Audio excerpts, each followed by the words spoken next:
the ceasefire agreement from 9th of December and 9th of November. We also looked at the progress of our bilateral ties. We both believe that the 9th November statement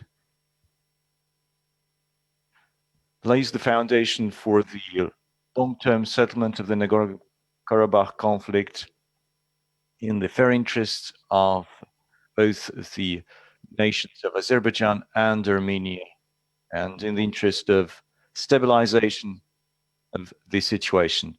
The ceasefire has been on the ground for a month. Refugees are coming back home. There's been some progress in the exchange of the dead soldiers and in the search for missing in action. We've identified a number of measures that will be taken to improve the humanitarian situation. We appreciate the high assessment of the operations of the Russian peacekeeping group in that region. First of all, we need to restore infrastructure, housing.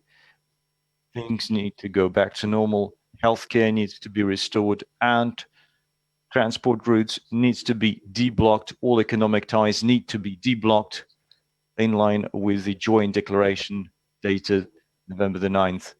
It will also help to reinvigorate economic activity in bringing things back to normal. We also discussed the Center for Humanitarian Response on the initiative of Russian President Vladimir Putin. We suggested making this center international, involving Armenia and Azerbaijan. We're now discussing practical issues. It will involve many Russian ministries and agencies.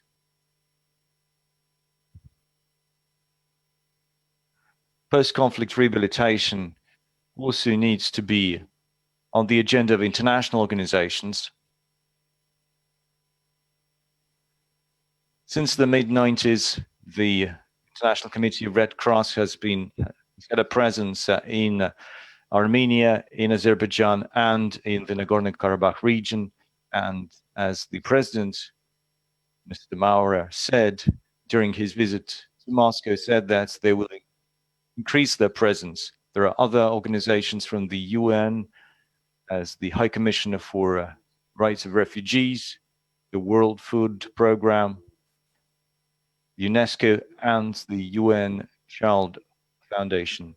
UNESCO is definitely interested in preserving the rich cultural heritage in that region, and that is fully in line with the interest of Russia and Armenia. And Russia has supported this kind of approach. It is in our interest that this reinvigoration of economic activities, kickstarting the healthcare sector, and overall the utility system would help to facilitate good neighborly ties between Armenians and Azerbaijanis, both on the territory of the Nagorno-Karabakh region and between the two nations, between Armenia and Azerbaijan. That would help to forge an atmosphere of friendship and cooperation in this region. It would help the region in general. We believe that people of different ethnic background, religious background, need to live in peace and security, and the Southern Caucasus region has deserved this, and we will promote such an approach further on.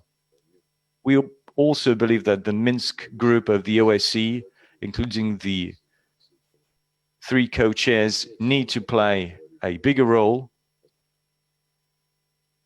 We discussed our bilateral agenda. We have a very intense political dialogue at the top level too.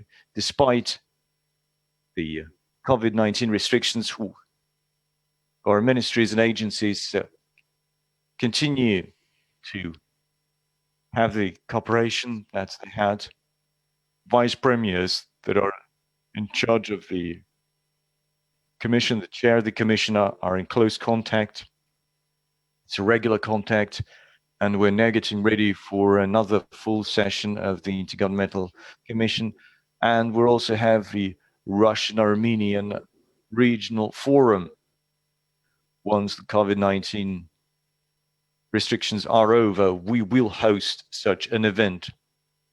We welcomed very good growth in trade, 26% up, and this year we have a unique situation. It was just down by 0.7%. This is an unprecedented figure. We believe this is extremely important. Few other trade partners have demonstrated such good dynamics. We agreed to take action to further deepen our economic cooperation. We also agreed that we will strengthen our legal framework for our bilateral relationship. And as we agreed today, we'll also accelerate the drafting of the joint documents on cybersecurity, telecom. We appreciate Armenia's support for the Russian language. There are about 60 state schools with Russian language as the language of learning. We also have the Russian-Armenian University. And overall, if you take Russian universities, there are more than 5,000 Armenians who study there, and more than 2,000 Armenians study thanks to the official government scholarship. We'll continue to allocate quotas and funding. We're even ready to increase the number of quotas. We also discussed measures to contain COVID-19. We also need to further our integration processes, including in healthcare, in hygiene, and the two leaders discussed that earlier.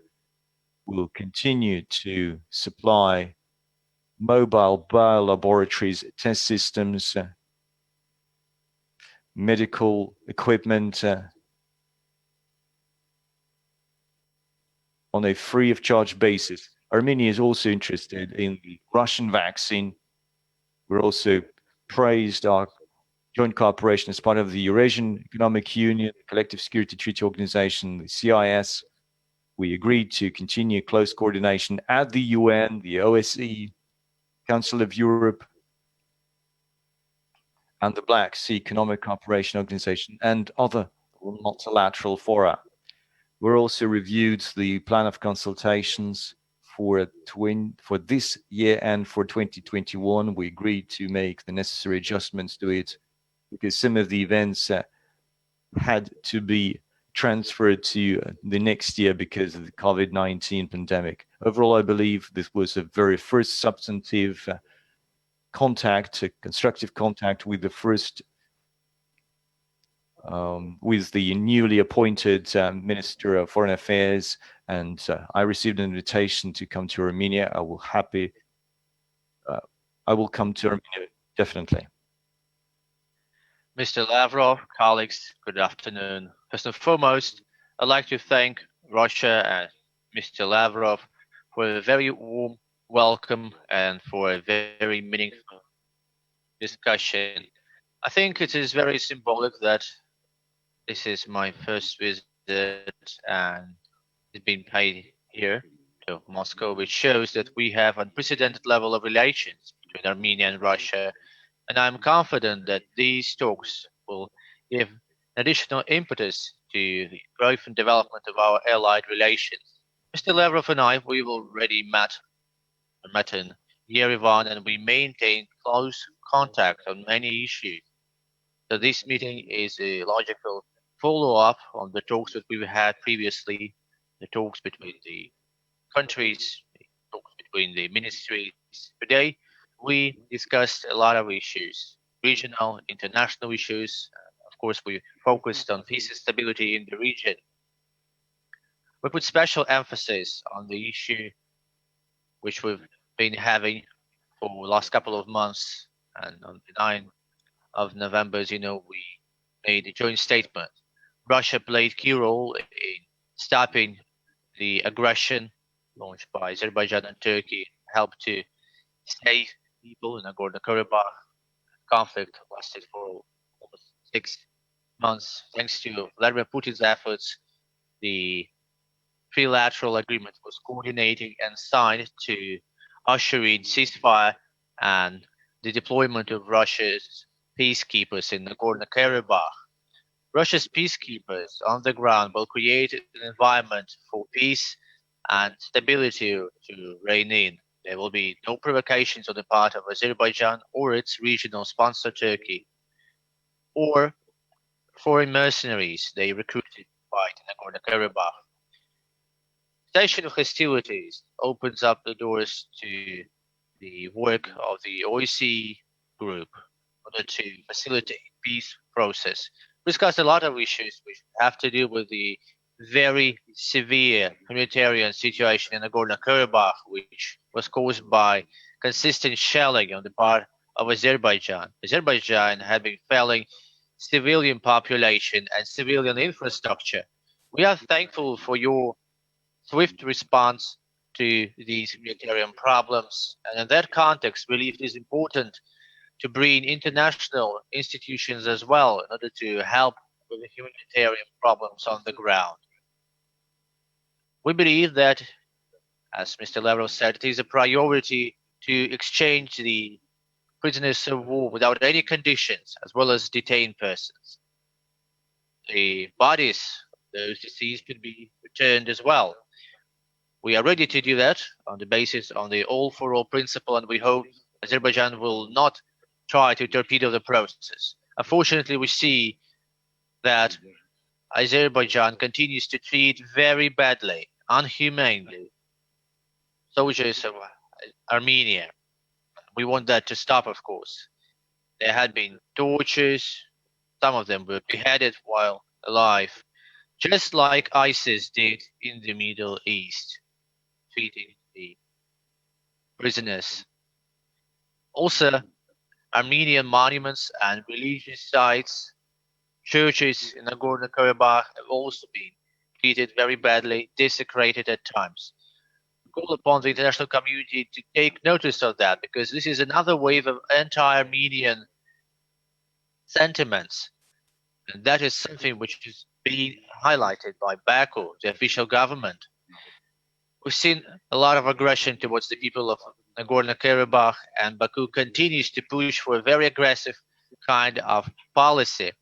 We want the international community to do its best to call upon Turkey so that it would not lead by its action to any more tensions. So all military personnel of Turkey and affiliated structures should be taken out of Nagorno-Karabakh and adjacent areas, as well as all mercenaries should be brought back to where they belong. We believe that it is proper to let such mercenaries to stay there, or even to attempt to let them take residence in Nagorno-Karabakh. That should not happen. It is imperative for the people of Karabakh to let them leave peacefully, because this is their historical homeland. In the context of settling the conflict in Nagorno-Karabakh, I would like to underscore that in the foundation of it, we have the issue of Nagorno-Karabakh's people's self-determination. Armenia continues to believe that in Nagorno-Karabakh's people right to self-determine as an independent entity. We believe that the conflict should be resolved through talks, through negotiations, supported and facilitated by the OSCE group. This is the only globally and universally mandated mechanism to help solve the conflict. And in conclusion, I would like to say that the situation and the existing trends show that we need to work closer and I mean the work between Armenian and Russia's foreign ministries and other ministries as well. We need to coordinate our efforts in the international arena. Once again, I would like to thank Mr. Lavrov, and we will be looking forward to your arrival to Yerevan. Now, let's start the Q&A session. Good afternoon. My question is for you, Mr. Lavrov. We all know that on November the 9th, there was a bilateral statement delivered by the three countries. Could you please outline further steps which the Minsk group is going to take in relation to that issue? And if I may, another question. To create the environment for people to come back to their normal lives, how would you assess the level of cooperation between the Russia's humanitarian center and the local authorities? As for the Minsk group of the OSCE, the co-chairs are Russia, the US, and France. Initially, we had Russia and the US. France joined later upon a request from Paris. We've had a lot of progress over the past years. We drafted and agreed in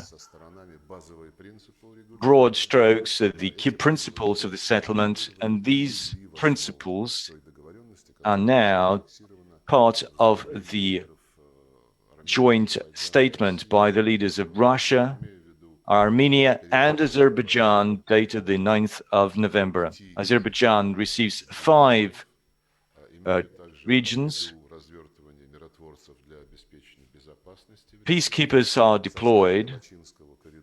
The Lachi corridor will be set up between Nagorno-Karabakh and Armenia, and all the transport routes and economic ties need to be deblocked. All communications need to be deblocked. It's all part of the statement.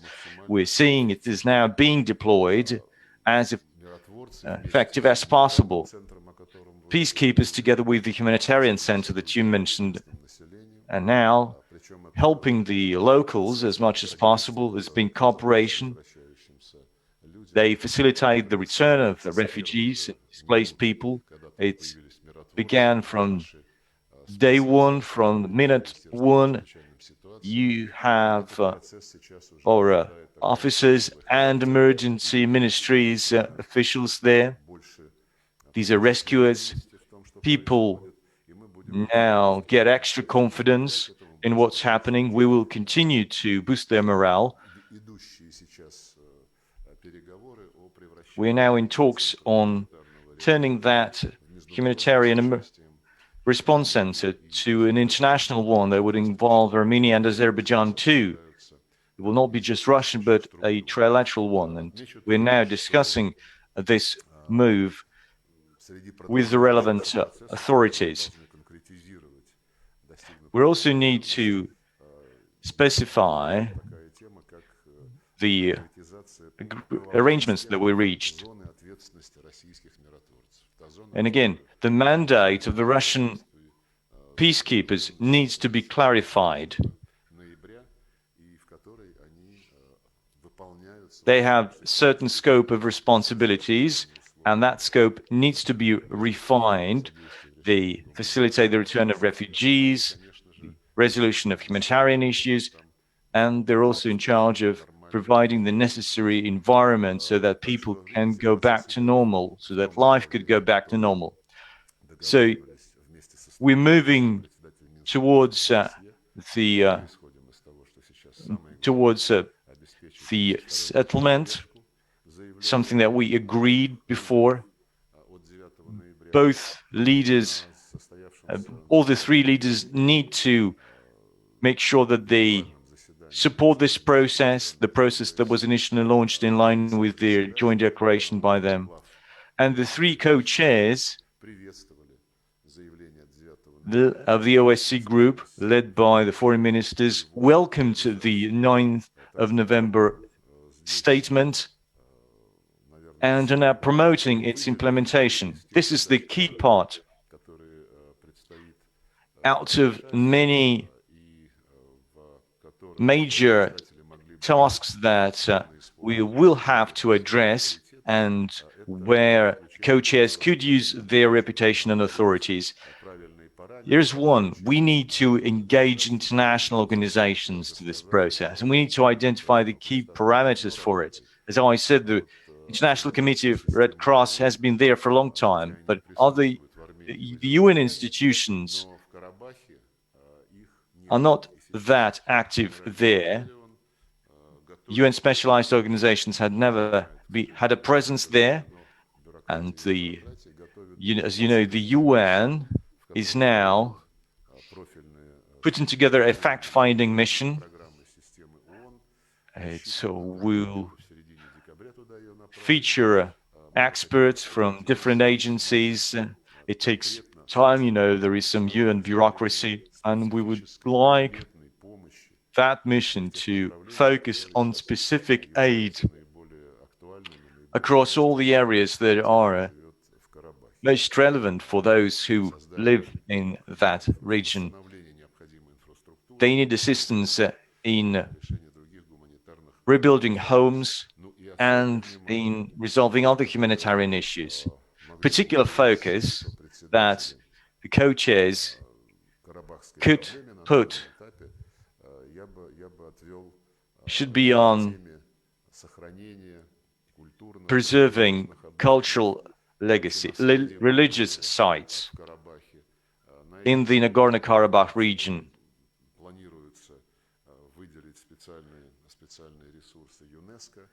UNESCO plans to earmark funding for it. UNESCO will also send another fact-finding mission there. So as a co-chair, I would be really happy that our US and French counterparts could push international organizations to make sure there is progress across these tracks, and preserving religious sites, cultural heritage as a particular importance. And I'm sure that France, as the country that hosts the headquarters of UNESCO, could play a key role in it. And I'm sure that the US could also promote this. Task, please. Good afternoon. My question is for both ministers. Arrangements reached on the 9th of November is only the first step. The road ahead is very long. Do you plan to have any more in-depth conversations at the level of heads of ministries, maybe the highest level of leaders, and when such a meeting could possibly take place? Thank you. Well, that joint statement delivered on the 9th of November is not a temporary solution. It's here to stay. It put forward certain parameters such as the return of refugees. So it outlined the overall idea of how the conflict should be settled. The key ideas are there in that document. Well, all other issues are to be settled through comprehensive talks which will follow after the situation stabilizes on the ground. I agree with Mr. Lavrov that we are cautiously optimistic about that. I think we need to do everything within our power in order to prevent this scenario which already happened from happening again. So this situation should not be repeated. We also believe it is very important that the Minsk group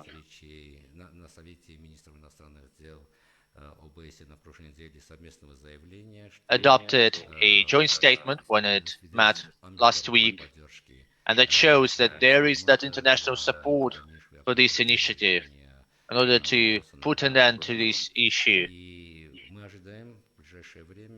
We expect that in the immediate future, the co-chairman of the Minsk group will visit the region, and consultations will be launched in between the co-chairman and our foreign ministries, and that will be a very good foundation for future negotiations on this subject. Thank you. As I said in my introductory remarks, part of the long-term solution is going back to normal helping people to lead the lives as they used to live earlier on.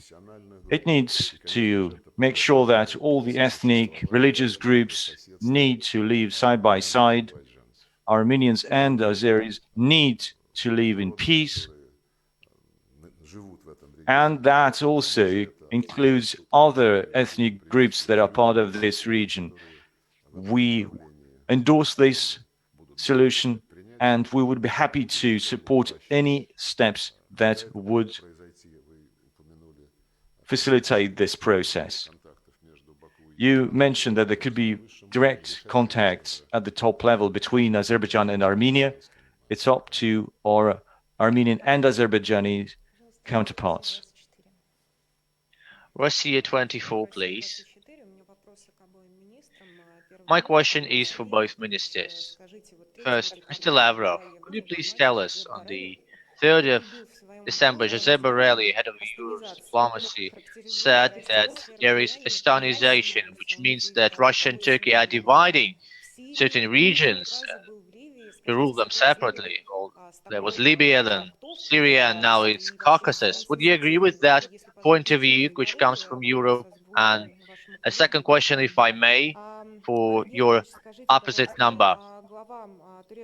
Could you please tell us, Mr. Çavuşoğlu, head of Turkey's foreign ministry, said during the OSCE meeting that these arrangements on Nagorno-Karabakh will help to improve relations between Yerevan and Ankara. He said that this agreement is a viable way to achieve peace after 3 decades of not peace. So how could you please comment on that? I'm not aware of what Josep Borrell wrote in his blog. I've not heard that Ottomanization word. I hope that's what he meant and not something else. In this case, this term does not carry any negative meaning, any context. I hope that this word that he invented, that he coined, does not carry any negative connotation. Initially, the Astana format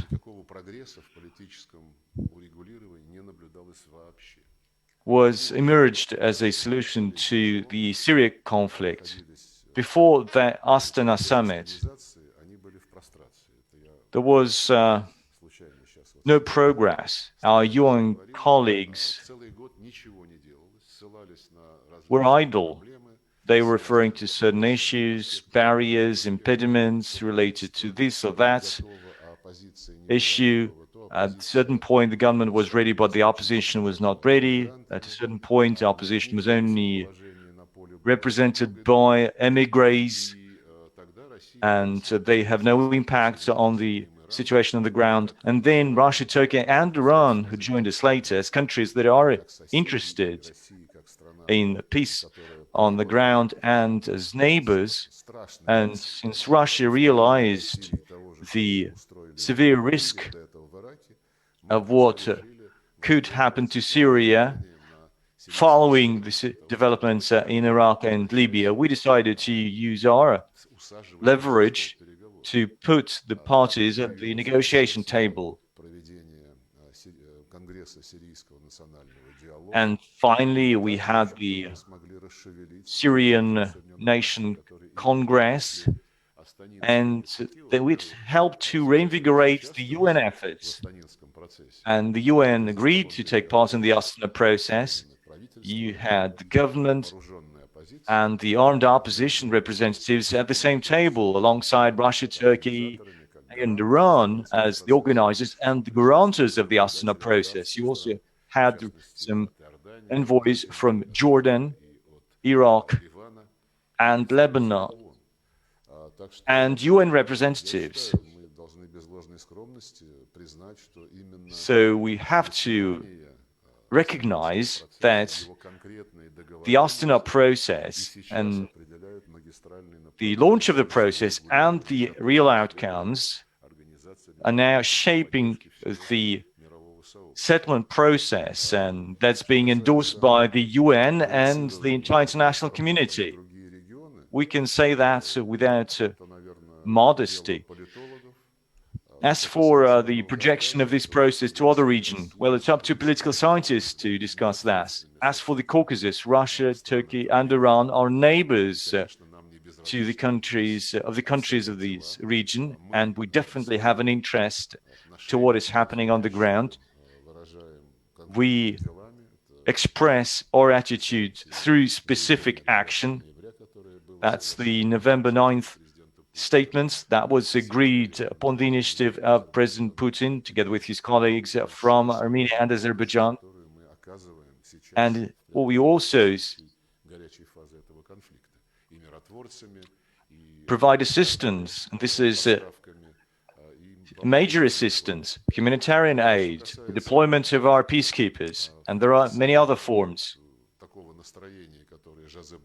In general, as for the sentiment that Josep Borrell mentioned in that block, he's a little bit concerned that someone else, except for the EU, could take initiative in contemporary world.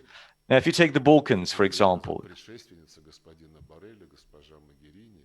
Ms. Mogherini, the predecessor of Josep Borrell, said that when the EU comes to the Balkans or to any other region, it's not a place, it's a no-go for anyone else. But when we started asking questions, they said, well, you got us wrong, but actually we got them the right way.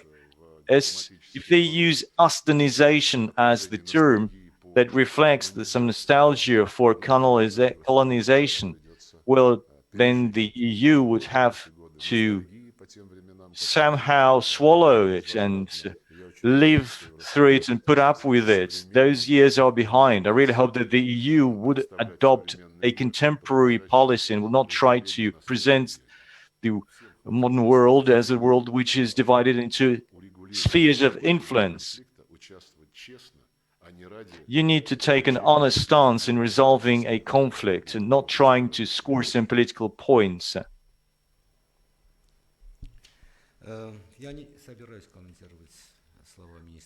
I won't comment on what Mr. Çavuşoğlu said. I just want to remind you about what Turkey had been doing throughout the years since Armenia declared independence in 1991. First, let me recall the tragedy that happened a century ago, the genocide of the Armenian population. Many Armenians in the Republic of Armenia and abroad, we are the direct descendants of those people who survived this genocide, the first genocide of the 20th century. We had that historical memory in us. When Armenia declared independence, the leadership expressed very clear determination to have good neighborly relations with Turkey without any preconditions. In response, starting from 1993, we've seen a blockade which continues until today. So Turkey has refused to establish diplomatic relations, and its approach to us is very aggressive. All that has been happening for 30 years now.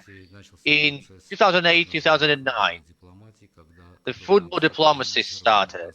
It was initiated by Armenia, the goal to normalize relations with Turkey. It resulted in signing the protocol in Zurich, and it all was left on paper. It wasn't delivered upon. Turkey refused to implement its obligations, finding, well, lots of ways to dodge it. At the beginning of this year, in April, when Armenia and Armenians were celebrating the day when we cherish the memory of those who died in that Holocaust, the President of Turkey made a provocative statement justifying the killings of Armenians in the Ottoman Empire. That is just another example that Ankara is not ready for normal relations. Not to mention the recent months starting with July, when there was another flare-up of tensions between Armenia and Azerbaijan. Turkey started directly threatening Armenia, and we heard it from the president, from the Minister of Defense, Minister of International Relations. And then in September, the 27th of September, when open aggression started against Nagorno-Karabakh, I already said that Turkey played key part in flaring up that conflict, that war against Nagorno-Karabakh. It threatened Armenia directly, and it was a very negative factor in the overall process. It was sending terrorists, mercenaries to this region, supporting Azerbaijan on the ground, taking some part of the command on its shoulders. It torpedoed the agreements, as you remember. On the 9th of October, there was an agreement signed in order to usher in truce, but there was another one after that, reached in the United States, and each and every one of these agreements have been undermined